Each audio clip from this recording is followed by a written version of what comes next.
powerhouses. Most think these are the two teams to beat in the East. Giannis, back and forth early. Both teams playing well. Brooklyn up 9. Durant puts the moves on Middleton. Under 2 to play, tied at 119. Drew Holiday, Giannis is there for the follow-up. Greek Freak with 34. Harden can't hit the 3, but Durant. Nets up 2. Final chance for Milwaukee. Middleton can't get it to go. Harden and Durant combine for 64 points. Nets win a thriller, 125-123. Lakers will be playing the Bucks on Thursday night. Both these teams are probably the two teams that everyone thinks will be there at the end for the East, trying to get a shot at whoever comes out of the West. What do you like so far with James Harden on the Nets? We haven't seen Kyrie yet. It's going to be fun. It's going to be fun to watch. Yeah, that team's going to be tough. It's going to be fun to watch. And, you know, Steve Nash's biggest challenge is how does he make that work? I mean, you got 3 offensive powerhouses.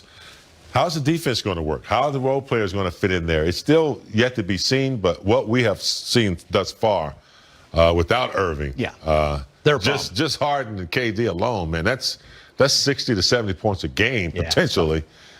It's going to be nice to watch and challenging to defend. I'm glad I don't have to defend those guys right now. I think the one thing we've all talked about along with that question, but we've all also talked about is how elite of a scorer James Harden has been, that his assists, his ability to facilitate gets overlooked.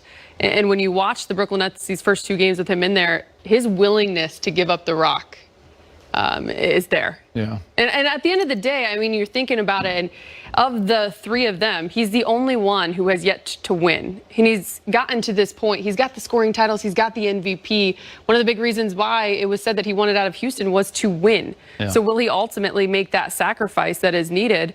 And right now, dishing the rock and being that guy is what he's playing up to. Lakers went 1-1 against the Bucks last year, lost in Milwaukee. Beat them right before lockdown in March at Staples Center. Drew Holiday, great addition for that Bucks team. Giannis, still, we'll see what happens in the playoffs. He has to become that guy that can have the ball in his hands in the fourth quarter. So we'll see. All right, more to come on Access. Dennis Schroeder. It's going to change when Kyrie Irving returns. But for now, it's Giannis, KD, and Harden sharing the floor. All those guys have an MVP award. Really, Giannis and KD, they're like garden vertical snakes in there. Their last game, Harden, Durant scored or assisted on 107 of 122 points, and they were dominant, as you would imagine, again in this one. There's Harden driving. He can get his own. ISO ball, Durant, he can get his own. Tough check for Chris Middleton. Playing off each other. Durant in transition. Got a wall of defenders, all right.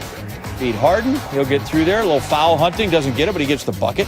Harden in transition again. All the attention. All of them. Hey, don't forget, 7 coming through there. A little crunch with one hand. Easy dunk. First half, Harden, Durant, they each scored 11 points. They combined for 11 assists. So that's not 10, that's 1 more. It's 11. Yes, so the Nets led by 1.5. 9 minutes left in the fourth quarter. Nets lead 101-100. Harden, crosses over Dante DiVincenzo. And in emergencies, of course, Harden can be used as a flotation device. Harden in transition. 34 points here. That was a tough lay in there. One more time. Picks it up. Not even a travel for O. James. Give him the bucket. Looked like the Nets were going to pull away. They were up 7, but 6 minutes to go. Here's Giannis Antetokounmpo going to assert himself a little bit. Holiday, there he's cutting. Nobody around. Straight line to the basket. He had 34 in this one. Minute later, Bucks trail by 3. Give me some Splash Mountain. Brook Lopez, the former Net. 9 years there. Big shot. We're even at 110. 80 seconds to go, tied at 119. Holiday gonna miss. There's Giannis to put it back. That's his only shot in the final 3 minutes. Wow. Only shot. Questionable. Nets possession. Harden. Here's a guy who's gonna live well with this threesome that's there, and that's Joe Harris. I'll just be out here behind the arc hitting threes. 5 of 7. Gets that one. Chris Middleton right back down. He took the clutch shots for the Bucks down the stretch. He has 25. Nets ball, 45 seconds to go. Durant. Harden misses the 3, but alertly goes back, gets his rebound over to Durant, and that one will go. Durant, 30 points with the clutch 3. Harden, 12 assists, 6 turnovers, but none in the second half, so cleaned it up tight when he needed to. Now we got 10 seconds left. Nets lead by 2, and they got the ball. Bucks are going to play this thing out, and they force a turnover. Middleton gets a hand on it. Now we're going to call a timeout, and we get to advance the ball. There you see it. He's kind of maybe bounced that off his knee. Whatever it is, it's the Bucks' possession. What are you drawing up in there? Holiday, Middleton in the corner. Giannis is cutting through. Adam, didn't he? Yeah, but I think at some point that's hard. Yep, you feel the pressure of that clock ticking, and he's running right there. But that time, I think he's in the shooting motion. Nets are going to win at 125-123 as that thing rims out. Durant 39 and 6, Harden 34 points, 12 assists, 6 rebounds. So they've scored or assisted on 84% of the Nets' points in their first 2 games together in Brooklyn. 208 out of 247, both victories, and they've picked it up in the fourth quarter in both wins. The pair has scored or assisted on 61 of the Nets' 69 fourth quarter points. As you'd expect, Steve Nash, good coaching, get it to your best players. Harden now in his second partnership go-around with KD. We were young in Oklahoma City. We're grown men now. We know what we want. We really know the game of basketball now. We're not those young guys that just run around and want to just shoot and dunk all day. We know the games. We know spots. We know, teams players. We're more advanced. And then for me, as I sit back, I know what type of player Kevin Durant is. He's one of the best players that ever touched a basketball. As God-given, 7 foot, can basically do everything. So for me, it's not trying to compete with that. It's allowing Kevin to be the best Kevin he can be. And I'm going to make sure that I can make him better and then make my teammates better. Because at the end of the day, that's all that matters.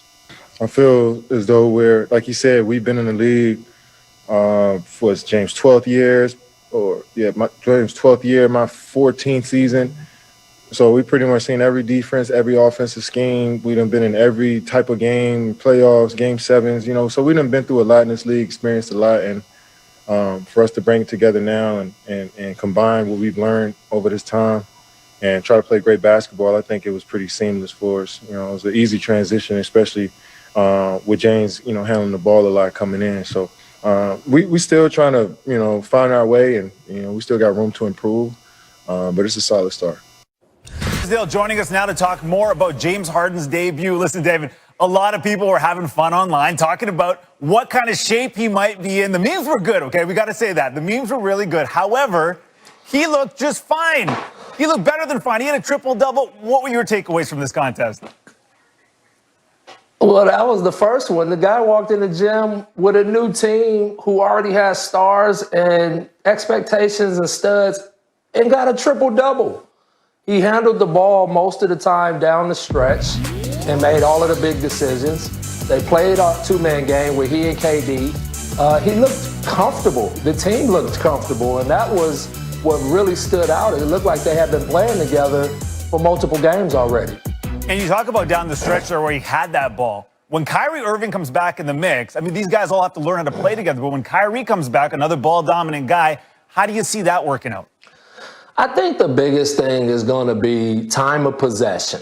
Can they just limit the dribbles a little bit? They still have to be who they are. Attack, make plays off the dribble, break people down off the dribble, but can they shorten it 1 or 2 seconds? That really stood out to me with James tonight. You didn't see him overdance tonight.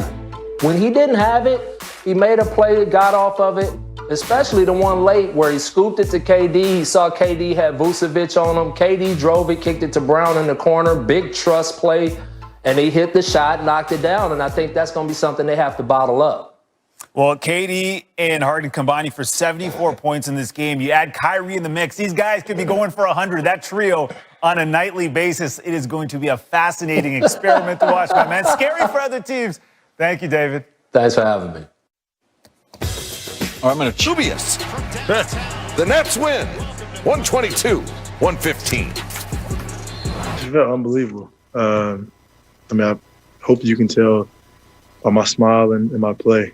Whoever has a hot hand, that's who deserves the ball. The basketball finds energy. It finds people that have good energy, good spirit. So that's what I try to bring to the game tonight. I'm so excited for Kai to get back. He's a key piece to what we're trying to do. And the chemistry, as soon as we can build that, as soon as we can be on the court together, it's going to be scary hours. Hey, man, it was scary here. It was historic. Most points scored and assisted in a team debut in NBA history. Just last season, Kyrie Irving created 67 points, 50 of which he scored in his debut with the Nets. Harden scored or assisted on 64 points in his debut with the Rockets back in 2012. He had 37 points, 12 assists in a win against the Pistons. And then in his Nets debut, Harden scored or assisted on 63 points, third most all time. He becomes the first player in NBA history with a 30-point triple-double in his debut with a team. Our research, it's better than yours. David Fizdale suiting up for us. And, Coach, James Harden looked great. It's one game. It's minus one head of the big three. So what can we take away from it? He looked pretty good. I don't have any questions about his conditioning, I'll tell you that.